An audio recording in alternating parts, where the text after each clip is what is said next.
নমস্কার প্রিয় দর্শক, আপনারা দেখছেন দ্য কেবি নিউজ প্লাস। আপনাদের সঙ্গে কথা বলছি আদিত্য। বাঙালির সবচেয়ে বড় উৎসব দুর্গোৎসব, এবং সেই দুর্গোৎসবের সময় রাজ্যের সমস্ত দুর্গাপূজা উদ্যোক্তাদের যে রাজ্য সরকারের তরফ থেকে অনুদান দেওয়া হয়, বিভিন্ন খাতে দেওয়া হয়। কখনো বলা হয় যে করোনার জন্য যাতে স্যানিটাইজার বা মাস্ক ইত্যাদি বিতরণ করা যায় সেদিকটার কথা ভেবে দেওয়া হয়। কখনো বা বলা হয় যে সরকারের বিভিন্ন কল্যাণকামী যে প্রকল্পগুলো রয়েছে সেই প্রকল্পগুলোর প্রচারের জন্য দেওয়া হয় ইত্যাদি, যে কোনো ভাবে পাইয়ে দেওয়া হয়। 25 থেকে 50, 50 থেকে 60, এবং শেষ যে সময় অনুদান দেওয়া হয়েছে গত বছর, সেখানে 70,000 টাকা করে অনুদান দেওয়া হয়েছে। এ নিয়ে আদালতে বারবার মামলা হয়েছে, কিন্তু আলটিমেটলি ফল কিছু হয়নি। যে কোনো প্রকারে রাজ্যের পুজো কমিটিগুলোকে কিন্তু অনুদান পাইয়ে দেওয়া হয়েছে। এবার একই পথে কার্যত হাঁটলো কেন্দ্রের সরকার। কেন্দ্রের সরকার এবছরে অর্থাৎ আজকে সেই সংবাদটি প্রকাশ্যে এসেছে যে কেন্দ্রীয় সংস্কৃতি মন্ত্রকের তরফ থেকে এ রাজ্যের মাত্র 35টি পুজো কমিটিকে তারা দুর্গোৎসব সম্মানে সম্মানিত করেছে, ভূষিত করেছে, এবং তাদের আর্থিক অনুদান দিয়েছে।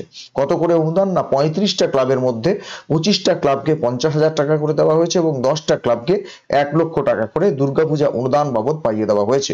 প্রকাশ থাকছে যে এই যে 35টা ক্লাব, তার মধ্যে রয়েছে স্বাভাবিকভাবেই সন্তোষ মিত্র স্কোয়ার, যে পুজোর বর্তমান প্রাণ পুরুষ সজল ঘোষ, বিজেপি নেতা, বিজেপি কাউন্সিলর, এবং এটার বাইরেও রয়েছে সুকান্ত মজুমদার, বিজেপির রাজ্য সভাপতি, সাংসদ, তার যে এলাকার ক্লাব বালুরঘাট, সেই বালুরঘাটের একটি ক্লাবও। এছাড়াও আরো মোট 35টি ক্লাব রয়েছে আমি যেটা বললাম, তার মধ্যে 25টি ক্লাবকে 50,000 টাকা করে এবং 10টি ক্লাবকে 1 লক্ষ টাকা করে দেওয়া হয়েছে।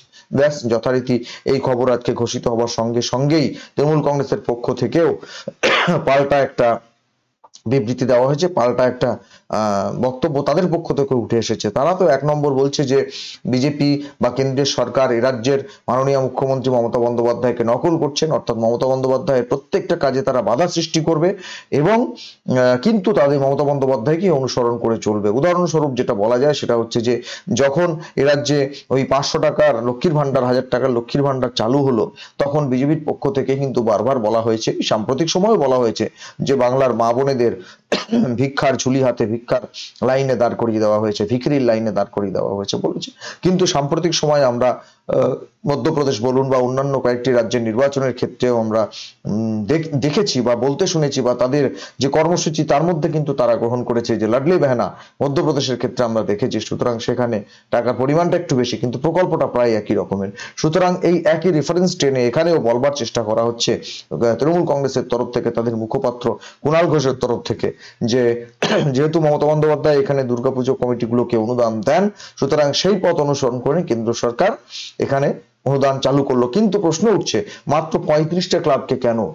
যেখানে মমতা বন্দ্যোপাধ্যায় রাজ্যের প্রায় প্রত্যেকটা পুজো কমিটিকে অনুদান দেন, এবং অভিযোগ থাকে অনেক সময় যে নামমাত্র পুজো করে না, টাকাটা কার্যত পকটস্থ হয়ে যায় কোনো কোনো নেতার, কারো তারাও টাকা পেয়ে থাকে, এই অভিযোগ বারবার আমরা শুনেছি। কিন্তু সেই একই পথে হেঁটে এবারে কি মানে ওখানে তো পুজোর খরচা করার জন্য দেওয়া হয়, পুজোর উপহার হিসেবে বা সম্মান হিসেবে দেওয়া হয় না, টাকা খরচা করার জন্য দেওয়া হয়, কিন্তু এখানে পুজোর পুরস্কার হিসেবে দেওয়া হলো। 35টা ক্লাবকে বেছে নেওয়া হলো। প্রশ্ন হচ্ছে, এই যে বেছে নেওয়া হলো 35টা ক্লাবকে, এটা কিভাবে বেছে নেওয়া হলো? কি ক্রাইটেরিয়া কি? না, এক কথায় বলা হচ্ছে যারা নিয়ম নীতি মেনে ভালোভাবে পুজো করেছে তাদের দেওয়া হয়েছে। প্রশ্ন উঠছে, কি নিয়ম নীতি? তাহলে মাত্র 35টা ক্লাব রাজ্যের, তারা নিয়ম নীতি মেনে পুজো করেছে, বাকি আর সমস্ত ক্লাব তারা বেনিয়মে পুজো করেছে, তারা নিয়ম মেনে পুজো করেনি? না, কি ক্রাইটেরিয়া থেকে দেওয়া হলো, কোন দৃষ্টিকোণ থেকে? প্যান্ডেল ভালো, লাইট ভালো, প্রতিভা ভালো, পরিবেশ ভালো ইত্যাদি বিভাগ থাকবে, তো সেইগুলো বিস্তারিত না জানা পর্যন্ত এ নিয়ে কিছু বলা যাচ্ছে না। তবে যে কথাটা বলা যাচ্ছে সেটা হচ্ছে এই যে এতদিন পর্যন্ত রাজ্যের শাসক দলের বিরুদ্ধে একটা অভিযোগ করা হতো যে কোনোভাবে এই পুজোর অনুদানগুলো দেওয়ার মধ্যে দিয়ে মানুষকে নিজেদের দিকে টেনে রাখা, এবং ক্লাবগুলোকে কার্যত নিজেদের দিকে টেনে রাখা, নিজেদের দখল সেখানে বজায় রাখা ইত্যাদির একটা অপচেষ্টা করা হয় রাজ্য সরকারের তরফ থেকে বা শাসক দলের তরফ থেকে। এবারে কি তার পাল্টা? দেখুন, এমন একটা সময় যখন রাম মন্দির প্রতিষ্ঠিত হয়েছে এবং সেটা নিয়েই গোটা দেশ রাম রাম রাম করে একটা উদ্বেল হয়ে রয়েছে। ঠিক সেই রকম সময়ে এ রাজ্যে এইরকম একটা দুর্গাপুজোকে কেন্দ্র করে পুরস্কার ঘোষণা এবং মাত্র 35টা ক্লাবকে সেই পুরস্কার পাইয়ে দেওয়া, এটা তো একটা পারস্পরিক কি বলবো, একটা প্রতিযোগিতামূলক সাম্প্রদায়িকতার জায়গায় চলে যাবে। যদি বলেন কেন, তাহলে প্রশ্ন উঠবে বাদ বাকি যে সমস্ত ক্লাব তারা কেন অনুদানগুলো পেল না এবং কোন গ্রাউন্ডে যারা যারা পেলেন তারা পেলেন, যারা যারা পেলেন না তারা পেলেন না, কি জন্য পেলেন না। হ্যাঁ, এই প্রশ্নগুলো উঠবে। তাহলে এগুলো বিস্তারিত সাধারণ মানুষের সামনে আনতে হবে।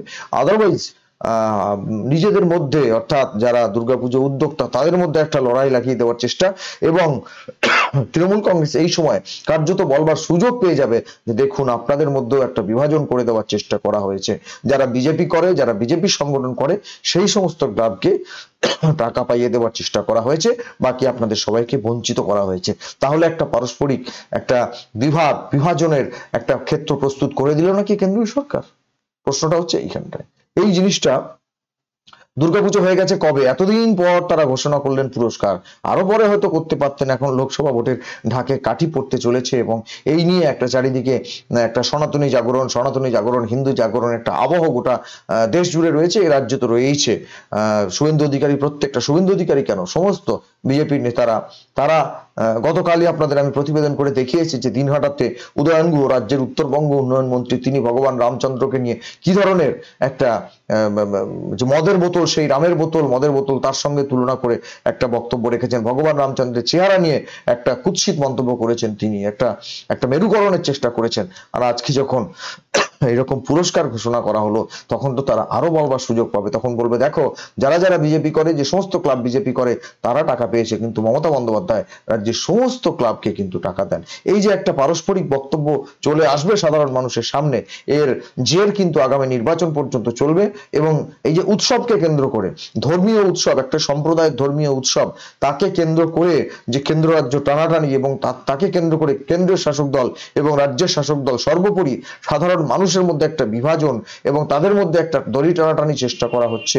এই জিনিসগুলো কেন করা হচ্ছে আমরা বুঝতে পারছি না। পুরস্কার দেওয়াতে আমাদের কোনো আপত্তি নেই, নিশ্চিতভাবে পুরস্কার দেওয়া হতে পারে। কোন গ্রাউন্ডে পুরস্কার দেওয়া হলো সেটা সাধারণ মানুষের কাছে পরিষ্কার পরিচ্ছন্ন হওয়া উচিত। কারণ নিয়ম নীতি মেনে পুজো করেছে বলে কিছু হয় না। কারণ দেখুন নিয়ম নীতিগুলো চালু করেছে রাজ্যের সরকার।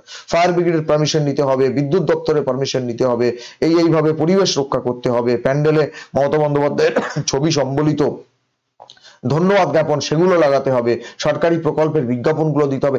এই সমস্ত নিয়ম তো রাজ্য সরকারের নিয়ম। তাহলে এই একই ক্রাইটেরিয়া মেনে নিশ্চয়ই কেন্দ্রের সংস্কৃতি মন্ত্রক পুরস্কার দেয়নি। তাহলে তারা কি কি ক্রাইটেরিয়া ঘোষণা করেছিলেন তাদের বিচারে যে এই এতগুলো ক্লাব নির্বাচিত হয়েছে, এটা কোন কোন বিভাগে হয়েছে, এই বিষয়গুলো সাধারণ মানুষের সামনে পরিষ্কার পরিচ্ছন্ন করে যদি না বলা হয় তাহলে কিন্তু এই বিভাজনের জায়গাটা তৈরি হবে এবং তৃণমূল কংগ্রেস বলবার সুযোগ পাবে যে বিজেপি রাজনৈতিক বিভাজন করবার জন্যই, রাজনীতিগতভাবে রাজনৈতিক একটা কি বলবো দলাদলি করার স্বার্থেই তারা কিন্তু এই পুরস্কারগুলো ঘোষণা করেছে। প্রিয় দর্শক, কি বলবেন আপনারা?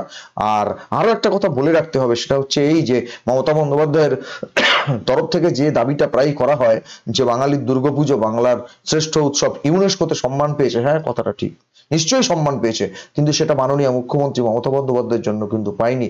একজন গবেষক, তিনি গবেষণা করেছেন, তিনি গবেষণাপত্র জমা করেছেন, তার উদ্যোগে বাংলার দুর্গাপুজো পেয়েছে। এর পুরো কৃতিত্বটা যে মুখ্যমন্ত্রীর তরফ থেকে নিজের দিকে টেনে নেওয়ার চেষ্টা করা হয়, এটাও কিন্তু অন্যায়, সমানভাবে অন্যায়। তিনি বলেন যে, এবং কার্নিভাল করেন তিনি এখন, এবং বিভিন্নভাবে এই দুর্গাপুজোকে নিয়ে একটা প্রমোট করার চেষ্টা করা, এবং দুর্গাপুজো মানেই যেন তৃণমূল কংগ্রেস, দুর্গাপুজো মানেই রাজ্যের শাসক দল, দুর্গাপুজো মানেই মমতা বন্দ্যোপাধ্যায়, এইরকম একটা পরিস্থিতি তৈরি করবার চেষ্টা হয়। তার বিরুদ্ধে গিয়ে, তার বিপ্রতিপে গিয়ে ইনফ্যাক্ট বলা উচিত যে এই যে কেন্দ্রীয় সরকারের পুরস্কার, এটা নিয়েও কিন্তু আগামী দিনে আর একটা টানাটানি লাগবে, এটা বলার কোনো অপেক্ষা রাখে না। সুতরাং আমি আবার বলছি, বারবার পুরস্কার দেওয়া হোক, অনেকটা আগে থেকে ঘোষণা করা হোক যে দুর্গাপুজোর পুরস্কার দেওয়া হবে এবং এই গ্রাউন্ডে দেওয়া হবে। তাহলে ওই নির্দিষ্ট করে এখন যে নজরে আসছে সজল ঘোষের পুজো, সুকান্ত মজুমদারের পুজো, ওইভাবে নজরে আসবে না। আমাদের বাঙালির দুর্গাপুজো, সেই বাঙালির দুর্গাপুজোকে কেন্দ্রীয় সরকার সম্মানিত করছে, অত্যন্ত গর্বের বিষয়। কিন্তু এই বিষয়গুলো সামনে আসুক, তৃণমূল কংগ্রেস যেন বলবার সুযোগ না পায় যে মমতা বন্দ্যোপাধ্যায় সবাইকে দিচ্ছেন আর বিজেপি কেন্দ্রীয় সরকার দেখে দেখে বেছে বেছে যারা বিজেপি করে তাদের দিচ্ছে। প্রিয় দর্শক, গোটা বিষয়টা আপনাদের কাছে তুলে ধরলাম। কি বলবেন আপনারা?